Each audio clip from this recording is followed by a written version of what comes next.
Hello friend, આજે આપણે બનાવવાના છીએ ક્રિસ્પી અને ટેસ્ટી પાણીપુરીની પૂરી. તો આપણે એની રેસીપી જોઈ લઈએ. હેલો ફ્રેન્ડ, તમારું સ્વાગત છે મારી પરીસ કિચન ચેનલમાં. તો આજે આપણે પાણીપુરીની પૂરી બનાવવાના છીએ. તો આપણે એક વાટકી માપ લઈ અને આપણે મોટી સૂજી લઈ લીધી છે. તો આપણે એને પહેલાં મોટી સૂજીને મેં ચાળી અને તૈયાર કરી લીધી છે એક વાટકી માપ સાથે. જો હવે એ જ વાટકીનો માપ લઈ અને અડધી વાટકી આપણે મેંદો નાખીશું. એ જ વાટકીનું માપ લેવાનું છે. જે તમે સૂજી લો છો જે વાટકીમાં, એ જ વાટકીનું આપણે માપ લઈને મેંદો નાખી દેવાનો છે.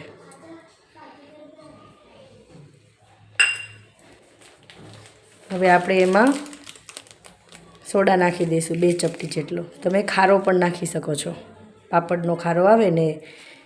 હવે આ બધું મિક્સ કરી અને આપણે એને નોર્મલ પાણીથી લોટ બાંધી દેવાનો છે.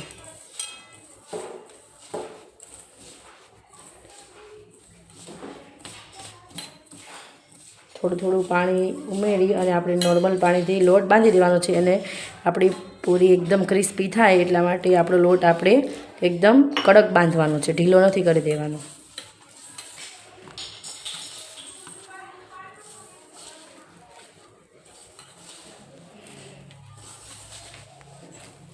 બે થી 3 ઘૂંટડા તમે નાખશો એટલે તમારો લોટ એકદમ બંધાઈ જશે.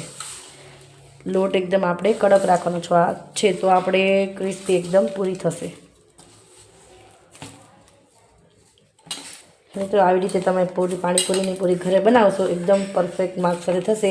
આમાં આપણે કોઈ જાતનું તેલ કે મીઠું વાપરવાનું નથી.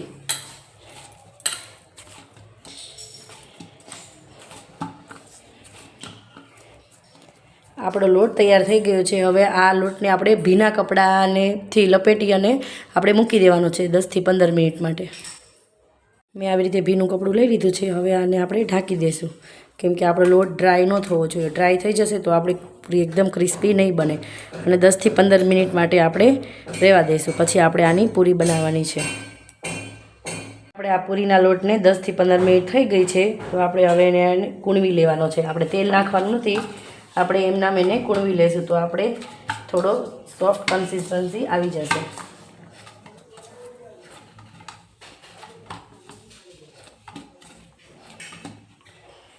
જો હવે મેં આ કૂણવી લીધું છે.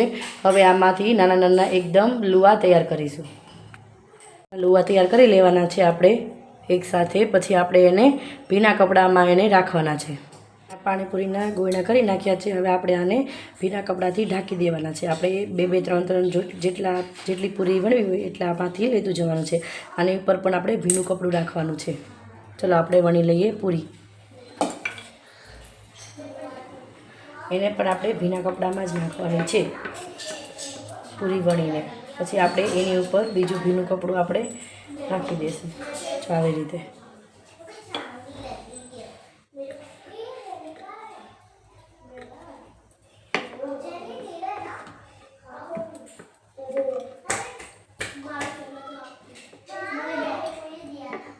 મેં આવી રીતે મીડિયમ સાઇઝની પાણીપુરીની સાઇઝની પૂરી વણી લીધી છે.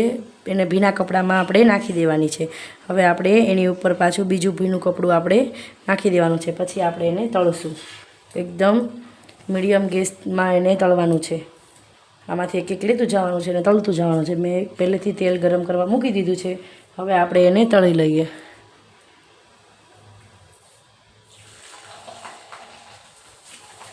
હવે એને ઝારાના મદદથી આપણે એને દબાવતું જવાનું છે.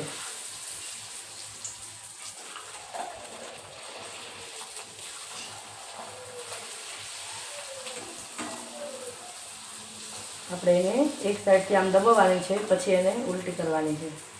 મીડિયમ ફ્લેમથી આપણે એને ગેસ રાખવાનો છે. પછી આપણો ગેસનો ફ્લેમ થોડો ધીમો ફાસ્ટ કરતું રહેવાનું છે. મિત્રો આવી રીતે તમે પૂરી બનાવશો તો એકદમ પરફેક્ટ માપથી તમારી પૂરી તૈયાર થશે.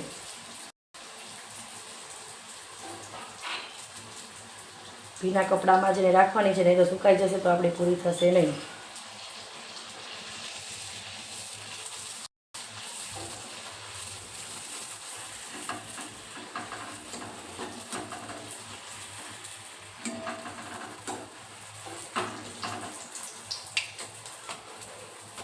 જો આવી રીતે પૂરી બનીને તૈયાર થઈ છે. તમે એકવાર આને જરૂર તમે ટ્રાય કરજો. પાણીપુરીની પૂરી તૈયાર થઈ ગઈ છે. જો પાણીપુરી એકદમ તૈયાર થઈ ગઈ છે, ક્રિસ્પી. આવી રીતે બનાવશો તો તમારું એકદમ પરફેક્ટ રીતે આ તમારી પૂરી થશે.